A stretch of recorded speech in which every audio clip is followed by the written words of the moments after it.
प्रत्येकाच्या जीवनामध्ये दुःख थोडंफार असतंच.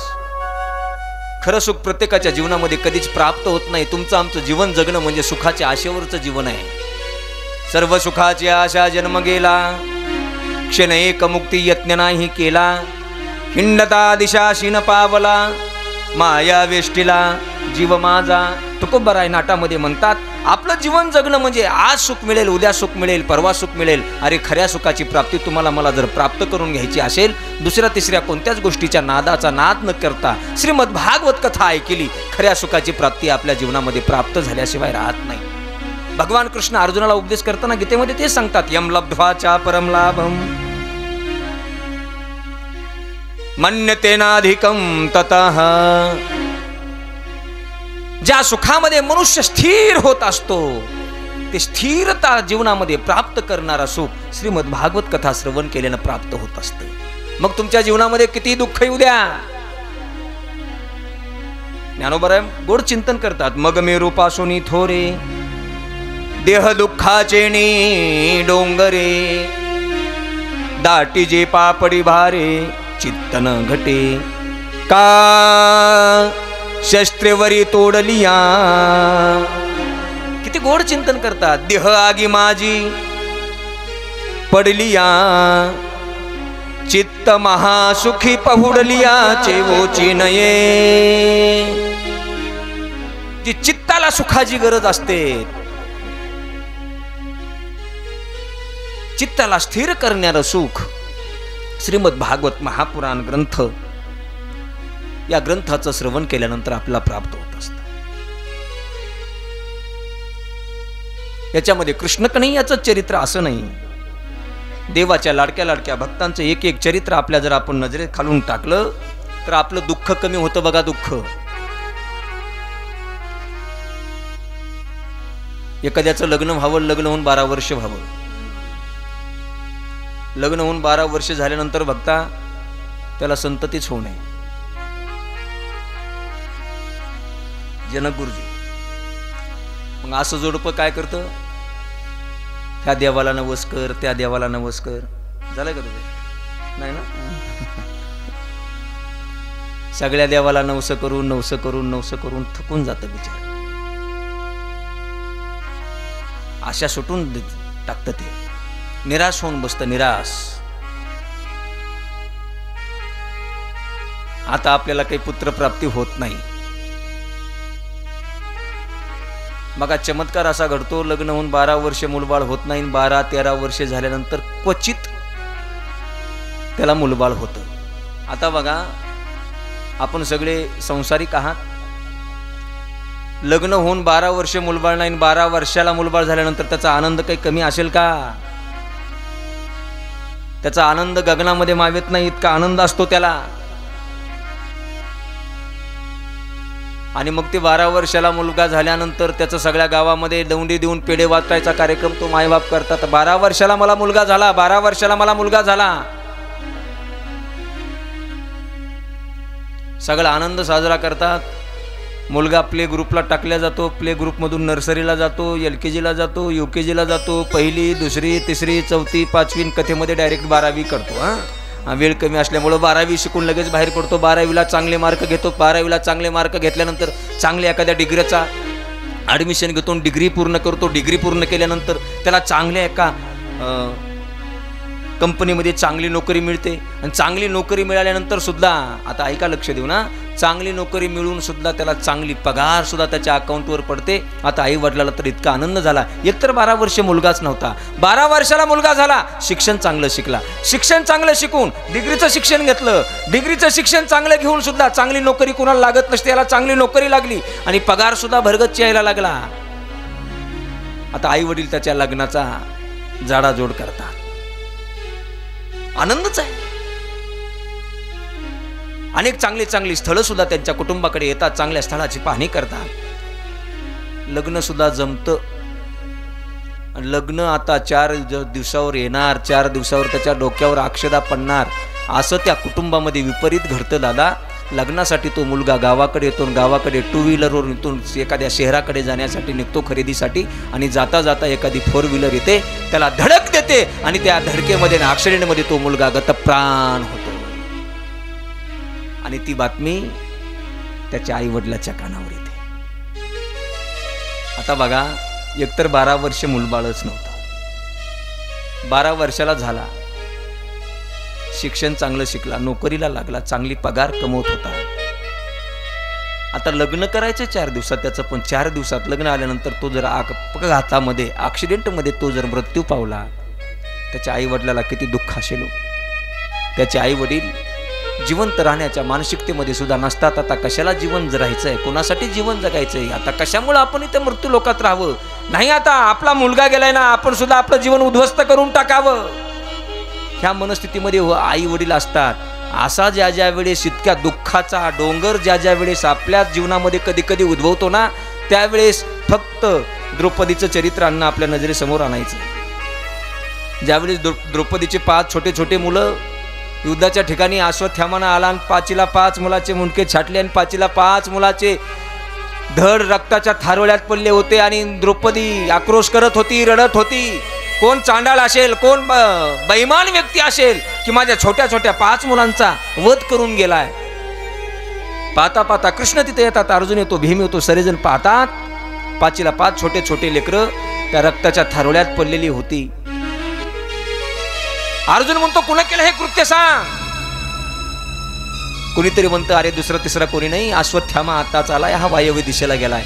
भगवान कृष्ण आणि अर्जुन त्या रथामध्ये बसतात, अश्वत्थामाचा पाठलाग करतात, अश्वत्थामाला धरून आणतात आणि धरून आणून द्रौपदीच्या पुढे उभा करतात. सांग द्रौपदी, काय शिक्षा करायची याला, यानं तुझे छोटे छोटे 5 मुलं मारलीत ना, रक्ताच्या थारोळ्यात पाडलीत ना, याचा बदला कसा घ्यायचा सांग. द्रौपदीचं अंतकरण इतकं उदार असतं दादा. ती द्रौपदी म्हणते, सोडून द्या त्याला. तुम्ही इकडे तिकडे काय पाहताय, कोणी यायलंय का तिकडून? विक्षेप नकोय. अर्जुन म्हणतो, सांग द्रौपदी, काय शिक्षा करायची, तुझी छोटी छोटी लेकरं ह्यानं मारलीत ना. द्रौपदी म्हणते, स्वामी सोडून द्या. काय द्रौपदीचं अंतकरण असेल. अर्जुन म्हणतो, अगं द्रौपदी सोडून द्या. कशामुळे सोडायचं याला? पुत्रयोगाचं दुःख काय असतं ते मला विचारा. आज माझी 5ला 5 मुलं रक्ताच्या थारोळ्यामध्ये मी माझ्या नजरेनं पाहिलेत. 5 लेकरांची माता असताना सुद्धा पुत्रयोगाचं दुःख माझ्या वाट्याला आलंय.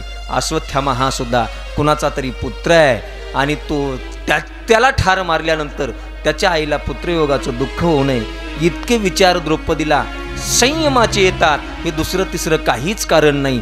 तिच्या जीवनामध्ये जो भगवान कृष्ण कन्हैयाचा लाडक्या भक्तांचा सत्संग घडला होता, त्या सत्संगाचा परिणाम द्रौपदीची बुद्धी या लेवलला गेलेली होती. आपल्याही जीवनामध्ये असं कधी कधी दुःख आलं ना, तर अशी एक एक कथा आपल्या नजरेसमोर आणायची आणि नजरेसमोर आणल्यानंतर त्या कथेच्या प्रसंगातून आपलं दुःख कमी करण्याचा प्रयत्न आपण करायचा असतो. अशी इतकी गोड कथा आहे, दुःख नाहीसं करणारी कथा आहे. आता कथा प्रारंभ करताना शास्त्राच्या नियमानुसार त्याचं काही मंगल करावं लागतं आणि मंगलाचे अनेक प्रकार आहेत. शास्त्रामध्ये मंगलाचे बरेचसे प्रकार आहेत.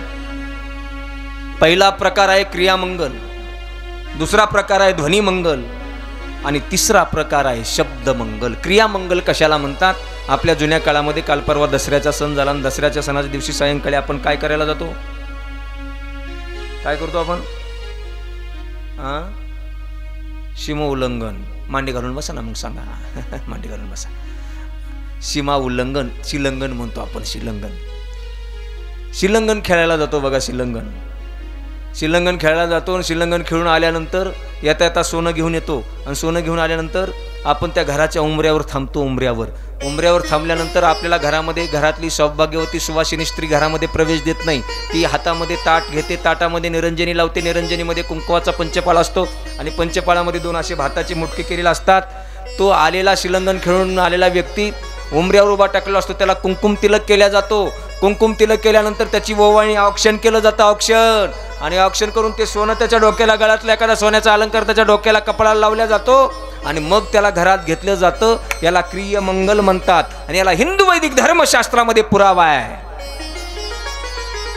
दिवसेंदिवस या सगळ्या क्रिया लुप्त होत चालल्यात.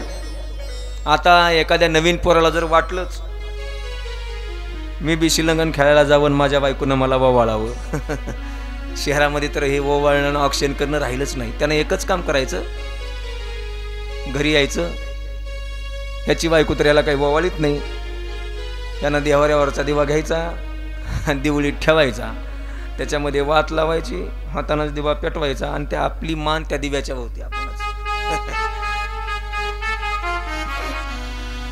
क्रिया मंगला. मंगलाचा दुसरा प्रकार आहे शब्द मंगल, ध्वनी मंगल. ध्वनी मंगल कशाला म्हणावं? जेव्हा जेव्हा शंखाचा आवाज आपल्या कानावर येतो, मंगल ध्वनी आहे. मंदिरामध्ये जेव्हा जेव्हा देवाचं दर्शन घेण्यासाठी आपण जातो ना, मंदिरामध्ये गेल्याबरोबर अगोदर त्या मंदिरामध्ये घंटा बांधलेली असते बघा. घंटा दर्शन घेत असताना अगोदर घंटा वाजवायची, नंतर दर्शन घ्यायचं, हा शास्त्र सिद्धांत आहे. घंटा का वाजवायची? घंटेचा आवाज त्या मंदिर परिसरामध्ये घुमल्यानंतर वातावरण मंगल होत असतं, म्हणून घंटेचा आवाज, घंटेचा नाद ध्वनी मंगल आहे. कीर्तनातला मृदंग हा ध्वनी मंगल आहे. कीर्तनात वाजवणारे टाळाचा आवाज सुद्धा ध्वनी मंगल आहे. विना ध्वनी मंगल आहे. चिपळ्या आता आम्ही कथेमध्ये वाजवतो, नरारी ध्वनी मंगल आहे ते. उग म्हणायचं नाही हातात चिपळ्या घेतल्या, चिपळ्या विनाकारण माणूस घेत नसतं, ते ध्वनी मंगल आहे. ध्वनी मंगल. शब्द मंगल. शब्द मंगल दुसरा तिसरा शब्द मंगल, फक्त पहिला शब्द आहे या जगतामध्ये ओम. ओमकार हे शब्द मंगल आहे. याच्यापेक्षा सोपं सांगतो तुम्हाला, अरे ज्या देवाची आपण भक्ती करतो तो देवच मंगल आहे. आणि जेव्हा जेव्हा साधू संत काही ग्रंथाची रचना लिखाण करतात तेव्हा सुरुवातीला मंगल करतात. गोस्वामी तुलसीदासजी सुद्धा रामायण लिहित असताना सुरुवातीला मंगल करतात. मंगल. सकल मंगल निधी श्री विठ्ठलाचे नाम आधी. देव मंगलाची मूर्ती आहे आणि देव मंगलाची मूर्ती नाही तर देवाचं नाम सुद्धा तितकंच मंगलम. ओंकार मंगलम, गुरु मंगलम, जय हो. पाद मंगलम. श्रीमद भागवत महापुराणाची निर्मिती करताना सुद्धा मंगल केलेला आहे. आणि श्रीमद भागवत महापुराणामध्ये पद्मपुराणा अंतर्गत आलेलं श्रीमद भागवत महात्म्य याच्या कथेला आता आपण प्रारंभ करतोय. आणि पहिल्या श्लोकामध्ये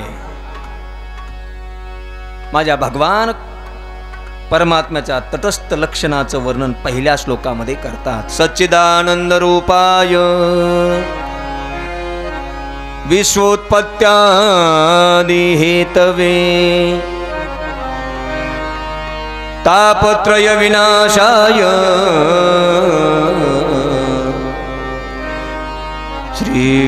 श्रीकृष्णाय वयं नुमः.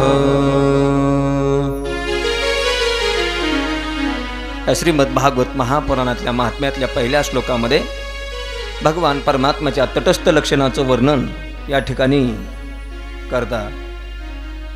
भगवान म्हणजे काय? भगवान परमात्मा कसा आहे? भगवान परमात्मा कसा आहे? भगवान परमात्म्याचं पहिल्या श्लोकाच्या पहिल्या शब्दामध्ये लक्षण सांगितलेलं आहे. सत चित आनंद घन म्हणजे साक्षात माझा भगवान परमात्मा. काही लोक आहेत बघा देवाला मानणारीच नाही, त्या लोकांना देवच मान्य नाही. ते म्हणतात महाराज तुम्ही त्या देवाचं भजन करता, त्या देवाचं पूजन करता, देव आहे का? इथून लोकांची सुरुवात आहे. देव आहे का? देव आहे का? तुम्ही म्हणा काहीतरी. आहे का नाही? आहे. कोणाकोणाला देवाचं अस्तित्व मान्य त्यांनी हात वर करा बरं. 1 2 एकाच बाबानं 2 हात वर केले म्हणजे देवाच्या गैरहजेरीमध्ये तयार झालेली गिराईक बाकीची. अरे देव कोणाकोणाला मान्य आहे ते हात वर करा म्हणतो. माझा शब्द कळतो ना प्रत्येकाला. देव आहे आणि देव नाही असं कोणाकोणाला वाटते त्यांनी हात वर करा. 1 2 3 4 बघायला लागलेच मागे लगेच बघायला माणसं.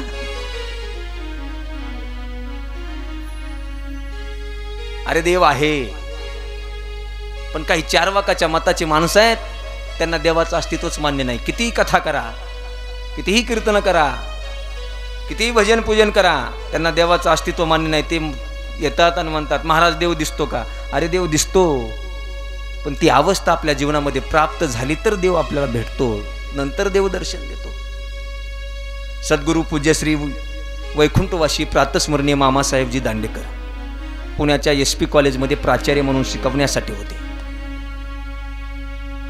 ऐका, फार गोड प्रसंग आहे. मामासाहेबजी दांडेकर, त्यांना टोपण नाव होतं सोनोपंत. दांडेकरांचे शिष्य म्हणजे आमचे विठ्ठल प्रसादजी महाराज. प्रखांड विद्वत्ता.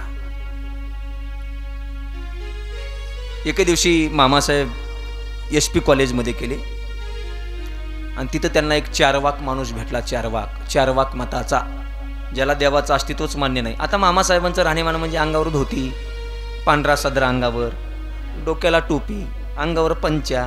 वारकऱ्याचं राहणीमान असंच असणार ना, फॅशनबाज राहणीमान नाही वारकऱ्यांचं, सर्वसाधारण राहतात वारकरी. कपाळाला गोपीचंद, मध्ये बुक्क्या. ते चारवाक माणूस हा सगळा पोशाख बघितला आणि मामासाहेबांच्या जवळ आला आणि मामासाहेबांना म्हणतो, जय हरी महाराज, जय हरी. मामासाहेब म्हणले, जय हरी. वारकरी दिसता? ते म्हणले, हो वारकरीच आहे. कुठे असता? आळंदीला जोग महाराज संस्थेमध्ये. तिथे. बरं. काय करता? तिथेही शिकवतो. इथं काय करता? इथं कॉलेजमध्ये प्राचार्य म्हणून शिकवायला येतो. बरं. तुम्ही देवाचं भजन कीर्तन? हो, मग तेच करतो आम्ही. भजन कीर्तन कथा हेच आमचं आहे, प्रबोधनाचं काम आहे. देव आहे का मामासाहेब? चारवाकानं मामासाहेबांना प्रश्न केला. शहाणी माणसं मूर्खाच्या नादी लागत नसतात. बिनडोकाच्या नादी कधी शहाणी माणसं लागत नसतात. एखादा मूर्ख माणूस जर त्याला पडून प्रश्न विचारित असेल तर त्याला प्रत्युत्तर सुद्धा शहाणी लोक कधीच देत नसतात. मामासाहेबांनी त्याला प्रत्युत्तर दिलं नाही. गालातले गालात थोडंसं स्मित हास्य गेलं आणि मामासाहेब तिथून निघून गेले. काहीच काळानंतर त्याच SP कॉलेजमध्ये वक्तृत्व स्पर्धा आयोजित केली. वक्तृत्व स्पर्धा. आणि त्या वक्तृत्व स्पर्धेमध्ये योगा प्रत्येकाला एक विषय दिला वक्तृत्व करण्यासाठी. आणि हा चारवाकानं त्या वक्तृत्व स्पर्धेमध्ये भाग घेतला. आणि ह्यानं विषय काय घेतला? देव नाही हे पटवून द्यायचं. पाहता पाहता त्या वक्तृत्व स्पर्धेचा सभेचा दिवस जवळ आला. सभेचा दिवस जवळ आल्यानंतर मामासाहेब असे खुर्ची टाकून व्यासपीठावर बसलेले होते. हे सगळ्यांचं एकाएकाचं वक्तृत्व व्हायला लागलं आणि ह्याच्या नावाची पुकार झाली. आणि हा समाजातून उठून ताडताड व्यासपीठावर आला. व्यासपीठावर आल्यानंतर माईक हातामध्ये घेतला आणि याचा विषय काय होता? बोला. तुम्ही झोपले का सगळे? काय विषय होता त्याचा? देव नाही. याच्यावर तो वक्तृत्व करणार होता, भाषण करणार होता. त्यानं माईक हातात घेतला. असा सुंदर वक्तृत्व भाषण करायला लागला. इतकं सुंदर भाषण करायला लागला. एक मुद्दा असा सांगायचा की देव नाही हे पटवून द्यायचा. एक मुद्दा सांगितला, ओघवतीवाणी, रसाळवाणी, गोड भाषण, वक्तृत्व इतकं स्पष्ट, शब्द उच्चार स्पष्ट. असा एक मुद्दा सांगताना खाली बसलेल्या श्रोत्यांना सुद्धा इतका आनंद वाटायचा की काय बोलतोय, काय वाणी आहे, काय याच्या जिभेवर जणू काय अमृताची धार स्त्रवत आहे. इतकं गोड बोलायला लागला. एक मुद्दा झाली की खाली बसलेल्या लोकांनी टाळ्या वाजून प्रतिसाद द्यावा. वक्त्याला प्रतिसाद देणं श्रोत्यांचं कर्तव्य आहे. एखाद्या आपल्या शरीराला, आपल्या अंतकरणाला वक्त्याचा शब्द स्पर्श झाल्याबरोबर श्रोत्यानं टाळी वाजवणं हे वक्त्याला प्रतिसाद देणं आहे. उगा कथा ऐकायला यायचं धरून आणल्याने बसायचं, हा प्रतिसाद नाही. एक मुद्दा झाला की असा टाळ्याचा कडकडाट व्हायचा आणि त्याला आणखी उल्हास यायचा. मग तितक्या जोमानं आणखी तो भाषण करायला लागायचा. इतका भाषण करायला लागला. टाळ्यावर टाळ्या, टाळ्यावर टाळ्या, टाळ्यावर टाळ्या. 10-5 वेळा त्याच्या भाषणात टाळ्या झाल्या. गीतेसाहेब 10-5 वेळा भाषणात टाळ्या झाल्यानंतर त्याचं भाषण संपलं. आणि जसं भाषण समाप्त झालं तसं सर्वांनी एकच गजर केला, टाळ्याचा कडकडाट केला. आणि कडकडाट केल्यानंतर त्याला तर मग आता आनंदच वाहिना. माझ्यासारखं भाषण कोणाचंच झालं नाही. या सगळ्यामध्ये पहिला नंबर माझाच आला पाहिजे. विषय काय होता? जोरात बोला, मला ऐकू येत नाही. देव नाही इतकं सुंदर भाषण केलं ना, आला ते आला, मामासाहेबाच्या बाजूला बसला. मामासाहेबांनी त्याच्या पाठीवर थाप टाकली. वा राजा, काय सुंदर आहेस रे, काय तुझी भाषा शैली आहे, काय तुझं भाषण करण्याचं कौशल्य आहे. अरे तू ज्या वेळेस तुझ्या वाणीतून एक एक एक एक एक एक शब्दाचा उच्चार करत होता, जणू काय तुझ्या जिभेवर अमृताची धार स्त्रवते, इतकं तुझं गोड बोलणं आहे. काय तुझा एक एक मुद्दा समाजाला पटवून देण्याची तयारी आहे. किती रसाळ भाषा आहे, किती मुलायम भाषा आहे. अरे श्रोत्याच्या अंतकरणाचा ठाव घेणारी भाषा तुझी आहे. हे सगळं वर्णन मामासाहेब त्याचं करायला लागले. ह्या याड्यानं शांत बसाव का नाही. ह्यानं म्हणला देवाची कृपा, ज्याला कळालं ते बसा, बाकीचे कालेलाच आता. यानं मुद्दा काय होता, त्याचा बोलायचा विषय काय होता, देव नाही. आणि मान्य काय केलं, देवाचं अस्तित्व मान्य नसणारे सुद्धा लोक आहेत. पण न मान्य करणाऱ्या लोकांना सुद्धा देवाचं अस्तित्व मान्यच करावं लागतं, कारण या जगताची निर्मिती माझ्या देवापासून आहे. जयापासून सकळ महिमंडळ हे झाले. या जगतावर संपूर्ण सत्ता माझ्या भगवान परमात्म्याची आहे. त्याच्या सत्तेशिवाय हे जगत चालू शकत नाही. अरे या जगतामध्ये एखादं झाड असावं, त्या झाडाचं पान जरी हलायचं असेल तर देवाच्या सत्तेशिवाय हलत नाही. वृक्षाचे ही पान हले ज्याची सत्ता, राहिली अहंता मग कोठे. म्हणून पहिल्या श्लोकामध्ये विश्वोत्पत्त्यादी हेतवे हे विशेषण देवाच्या अस्तित्वाला, तटस्थ लक्षणाला भगवंतानं दिलेलं आहे. काय होतं महाराज, देवाचं अस्तित्व इतकं ठासून भरलेलं आहे. जलात, काष्टात, पाषाणात, देशात, कालात, वस्तूमध्ये सगळीकडे देव आहे. तुम्हाला पटवून द्यायचं झालं तर सोनं सोनं सोनं आहे ना तुमच्याकडे. सोनं भोजनकवाडीत सोनं आहे का, सोनं आहे ना. किती किलो आहे, 10 किलो. कुणाकडे 10 किलो, हातवर. म्हणजे मी येतो कथा झाल्यानंतर मग संध्याकाळी न्यायला. असावं सोनं, सोनं असावं प्रत्येकाकडे. सोन्याचं जसं अस्तित्व आहे ना, सोन्यापासून उत्तमांना अलंकार वेगवेगळे करता येतात. गळ्यात लॉकेट सोन्यापासूनच करता येतं, हातात अंगठी सोन्यापासूनच करता येते, कानात कुंडलं सोन्यापासूनच करता येतात. माता माऊल्यांनो, शेवणपीस सोन्यापासूनच बनवता येतं, झुमके सोन्यापासूनच बनवता येतात, नाकातली नथ सोन्यापासूनच बनवता येते. मोठा जे हार असतो त्याचं नाव काय हो, चप्पलहार. ते मोठी पोत सोन्यापासून. माझं सांगण्याचं तात्पर्य असं आहे, सोनं हे एक तत्व आहे, त्याचं अलंकाराच्या रूपानं नटणं आहे. नटणं तसंच आहे. स्त्री, पुरुष, वृक्ष, मुंगी, पशु, पक्षी हे वेगवेगळे जीवजंतू जरी आपण या जगतामध्ये आपल्या नजरेला पाहायला मिळत असतील, पण या सगळ्यावर सत्ता कोणाची असेल तर देवाची सत्ता आहे. असाच एक माणूस होता बघा, श्रीमंत घरामध्ये जन्माला आला. आणि श्रीमंत घरामध्ये जन्माला आल्यानंतर घेते साहेब, बाप दादा श्रीमंत होते, आजा श्रीमंत होता, पंजा श्रीमंत होता. इतकं सोनं त्याच्या घरात होतं की इतकं सोनं होतं की मग त्यानं ते सोन्याचं काय करावं म्हणून त्याच्या पंजानं त्या सोन्यापासून एक गणपती बनवला आणि एक उंदीर बनवला आणि त्यानं तिजोरीमध्ये ठेवून दिला. ते काढलाच नाही. खूप दिवस झालं. श्रीमंती होती, पैसा भरपूर होता, काढायची गरजच पडली नाही. ज्याच्याकडे जास्त पैसा आहे ते लोक आजही तेच करतात. काय करतात, सोनंच घेऊन टाकतात. सोनं काय भाव आहे सोन्याचा सध्या, शुभम? 1,24,000. माझ्या छातीत चमक मारायला सांगू नको. 1,24,000 आजचा भाव आहे. ज्याच्याकडे पैसा आहे ते सोनं घेऊन टाकतात, पैसा गुंतवतात. मग त्याच्या पंजानं पैसा गुंतवलेला होता. गरिबी नव्हती माणिकराव चेअरमन. पैसा भरपूर असल्यामुळं त्याला तिजोरीकडे जायची वेळ चालली नाही. पण कालांतरानं महाराज, झाडाची सावली एका ठिकाणी थांबत नसते. सकाळी पूर्वेकडून निघालेला सूर्य त्याच वेळेस त्याच झाडाची सावली पश्चिमेला असते आणि सायंकाळच्या वेळेला तो सूर्य पश्चिमेच्या दिशेला मावळायला गेल्यानंतर ती सावली पूर्वेकडे जात असते, पूर्वेकडे. तसं धनाचं आहे, तसं संपत्तीचं आहे. आज आपल्याजवळ धन आहे म्हणून छाती काढून कधीच चालायचं नाही. आज असलेलं धन कायमस्वरूपी आपल्याजवळ राहिलंच का नाही याची तरी कुणाला शाश्वती आहे. पंजा वारला, आजा वारला, बाप मेला, ह्याच्यावर आली वेळ. जोपर्यंत तिजोरीमध्ये होतं तोपर्यंत त्यानं ते पैसे खर्चिले, पण ह्याच्यावर गरिबी आली. आता गरिबी कालांतरानं. मग आता कालांतरानं गरिबी आल्यानंतर मग ह्यानं म्हटलं आता पूर्वजाच्या तिजोरीकडे जावं लागेल. त्यानं ते तिजोरीतले बघितलं काढून, तर काय दुसरं तर काही शिल्लक राहिलं नव्हतं. त्याच्या पंजानं करून ठेवलेला सोन्याचा गणपती आणि उंदीर त्याच्या हाताला लागला. ते म्हटलं आता काय, गणपती जरी झाला उंदीर बी झाला तरी मोडूनच खावा लागणार आहे. ते दोन्ही गणपती पिशवीत टाकला आणि उंदीर पिशवीत टाकला. गेला सोनाराच्या दुकानात. सोनाराच्या दुकानात गेल्यानंतर, सोनार दादा, ते म्हणले काय, हे माझ्याकडं सोन्याचा गणपती आणि उंदीर आहे. जनक महाराज, मग काय नाही, याला मोडायचंय, ह्याचे पैसे किती होते सांगा.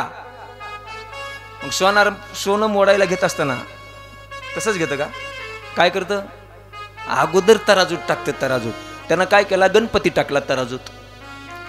गणपतीचंही वजन बघितलं आणि पुन्हा उंदीर टाकला भक्तराम. पण असं झालं तिथं, त्या गणपती बाप्पापेक्षा उंदराचंच वजन जास्त भरलं. मग हे होतं जरा थोडंसं एक फ्यूज शॉट झालेलं. ते म्हणला सांगा गणपतीचे किती पैसे झाले आणि उंदराचे किती झाले. सोनार म्हटला हे बघ, गणपतीचे एवढे झाले आणि उंदराचे एवढे झाले, म्हणजे गणपतीच्या पैशापेक्षा उंदराचे पैसे जास्त झाले. याचं डोकं सरकलं ना का. सोनार दादा, तुम्हाला काही डोक्याचा भाग आहे का नाही. हा गणपती देव आहे, देव रिद्धी सिद्धीची देवता आहे, विघ्नहार्ता देवता आहे, बुद्धीची देवता आहे. हा बुद्धीच्या देवतेचं तुम्ही किंमत कमी करता आणि त्याचं वाहन उंदीर, त्याची किंमत जास्त. ते सोनार म्हटला राजा, देव आणि देवाचं वाहन गणपती आणि उंदीर हे तुझ्या दृष्टीसाठी आहे, माझ्यासाठी ना देव ना देवाचं वाहन, ना गणपती ना उंदीर. माझ्यासाठी महत्वाचं काय असेल, फक्त आणि फक्त सोनं महत्वाचं आहे. सोनं देव त्याचं वाहन ते तुझ्या नजरेसाठी आहे. तसंच आहे या जगतामध्ये तत्व जर ठासून कोणतं भरलं असेल तर देवाचं तत्व भरलेलं आहे. देवाच्या तत्वानुसार ही जगत चालतंय. विठ्ठल जळी स्थळी भरला, रीता ठाव नाही मुरला, आज म्या दृष्टीने पाहिला, विठ्ठलची विठ्ठल म्हणून विश्वोत्पत्त्यादी हेतवे. हे विशेषण इथं आपण फिरतोय. विश्वाची निर्मिती माझ्या भगवान परमात्म्यापासून झालेली आहे.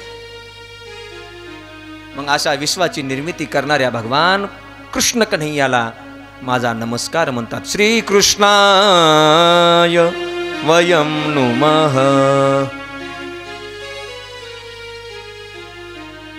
देवा, या जगताची निर्मिती करणाऱ्या देवाला नमस्कार केल्यानंतर काय फायदा होतो याच्यामध्येच उत्तर दिलेलं आहे. तापत्रय विनाशाय.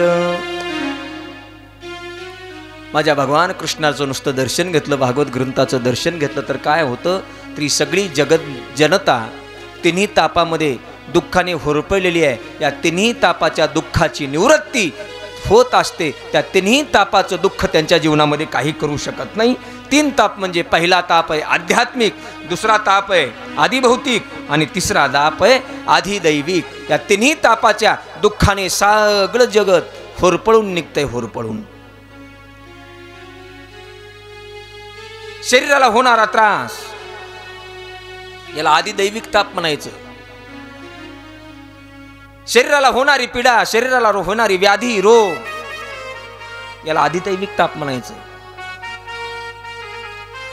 जे रोगी माणूस आहे, शरीर व्याधीनं ग्रस्त आहे, त्यांनी काहीच करायचं नाही. अनुष्ठानपूर्वक 7 दिवस श्रीमद भागवत कथेचं सर्वांगाचं कान करून जर श्रवण केलं, त्यांच्या शरीराला होणाऱ्या व्याधीची तीव्रता 100% कमी झाल्याशिवाय राहत नाही. पण तितक्या भावनेनं कथेचं श्रवण केलं पाहिजे. कथेमधूनच उठून जायचं, इकडं कुणी आलं तर तिकडं बघायचं, तिकडं कुणी आलं तर तिकडं बघायचं, काहीतरी विचलित करायचं आणि ह्यानं काय थोडंसं फलप्राप्ती आपल्याला प्राप्त होत असते.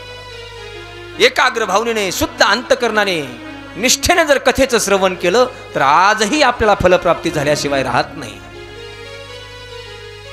होणाऱ्या व्याधीचा, दुःखाचा त्रास कमी होतो.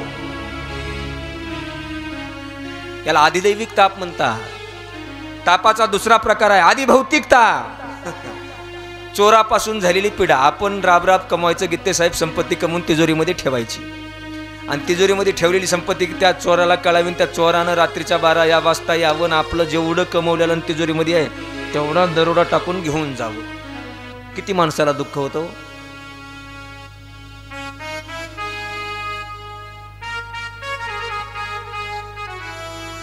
हे जर दुःख आपल्या घरी चोरी होऊ नये वाटत असेल, एखाद्या हिंस्र प्राण्यानं आपल्यावर हल्ला करू नये असं वाटत असेल, तर काही करू नको दादा. शास्त्र सांगतं सर्वांगाचे कारण कर, अनुष्ठानपूर्वक 7 दिवस श्रीमद भागवत कथा ऐका. तुमच्या घरी चोरी होणार नाही, तुमच्यावर हिंस्र प्राण्याचा हल्ला होणार नाही, तुम्हाला परपिढीचा त्रास होणार नाही. पण तितकी भावना, श्रद्धा. तुम्ही म्हणताल महाराज आम्ही 7 दिवस भोजनकवाडीमध्ये कथा ऐकली, आमच्या जीवनात असं झालं असेल. आपल्याच मनाला विचारायचं, इमानदारीनं आपण कथा ऐकली का? कथा ऐकताना आपण काही केलं ते आपल्या मनालाच आपण विचारायचं. तितकी भावना, तितका विश्वास, तितका दृढ भाव ग्रंथावर असला पाहिजे. तिसरा ताप आहे आदिदैविक ताप. आदिदैविक तापाचा त्रास कोणाला होतो? जी व्रत करीत नाहीत, देवादिकांना मानित नाहीत, जे उपवास करत नाहीत, ज्यांची देवावर भावना नाही, देवावर श्रद्धा नाही, देवाची सेवा ज्यांच्या जीवनात घडली नाही, साधू संतांची सेवा ज्यांच्या जीवनात घडली नाही, त्यांना आदिदैविक तापाचा त्रास होत असतो. लोक म्हणतात बघा महाराज पडला की पाऊस जास्तच पडतो. आता यावर्षी काही पाऊस काळ थोडा का झाला का? अतिवृष्टी झाली ना, अतिवृष्टी. हे आदिदैविक तापाचं लक्षण आहे.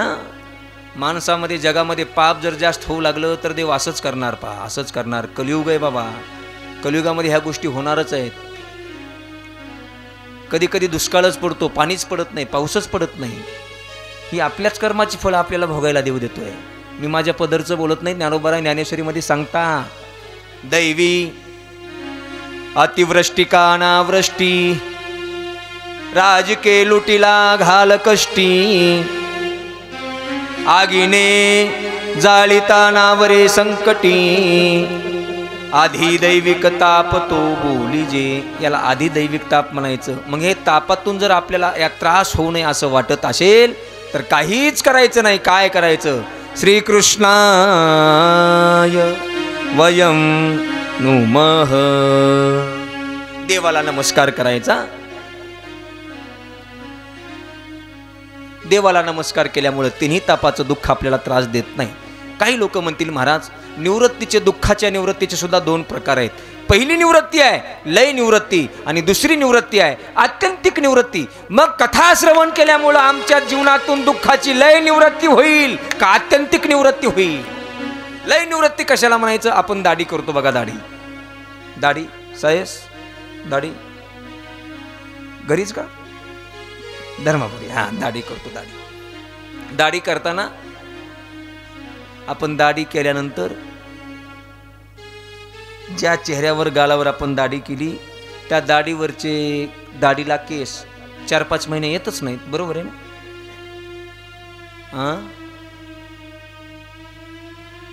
जनक महाराज दाढी केल्यानंतर केस किती दिवस येत नाही? ते केस इतके चमत्कारी असतात. दाढीचा वारकाना वस्त्रा कल्ल्यापासून खाली घेतला ना गित्ते साहेब, ते केस टाचावरी करून ते वस्त्रा कुठपर्यंत गेला हे बघतात. इतके लवकर ते केस येत असतात. याला लय निवृत्ती म्हणतात. ते कायमस्वरूपी केस थांबत नाहीत, ते येतातच. जसे दाढी केल्यानंतर दाढीचे केस वाढतात, याला लय निवृत्ती म्हणतात. लय निवृत्ती कायमस्वरूपी दुःखाची निवृत्ती नाही. आत्यंतिक निवृत्ती कशाला म्हणायचं? एखाद्या माणसाला चांगले सुंदर केस असावेत आणि सुंदर केस असल्यानंतर डोक्याचा असा आकडा पडावा, केसाचा असा भांग पडायला त्याला मजा यावी, पण कालांतराने त्याला माझ्यासारखं टक्कल पडावं आणि कायमचे केस निघून जावेत. टक्कल पडलेल्या माणसाला पुन्हा जसे केस येत नाहीत ना, त्याला आत्यंतिक निवृत्ती म्हणतात. मग श्रीमद भागवत कथा श्रवणाने लय निवृत्ती होते का आत्यंतिक निवृत्ती होते? या प्रश्नाचं उत्तर आम्हाला पाहिजे. व्यास महाराज सांगतात, अरे सांसारिक जीवनामध्ये लय निवृत्ती होत नाही. श्रीमद भागवत कथा जर 7 दिवस सर्वांगाचे कान करून श्रवण केली तर तुमच्या जीवनातल्या दुःखाची आत्यंतिक निवृत्ती झाल्याशिवाय राहत नाही. इतकं कथेचं महत्व आहे. गोपाल कृष्ण भगवान की जय। श्रीमद् भागवत महापुराण पुराण की जय।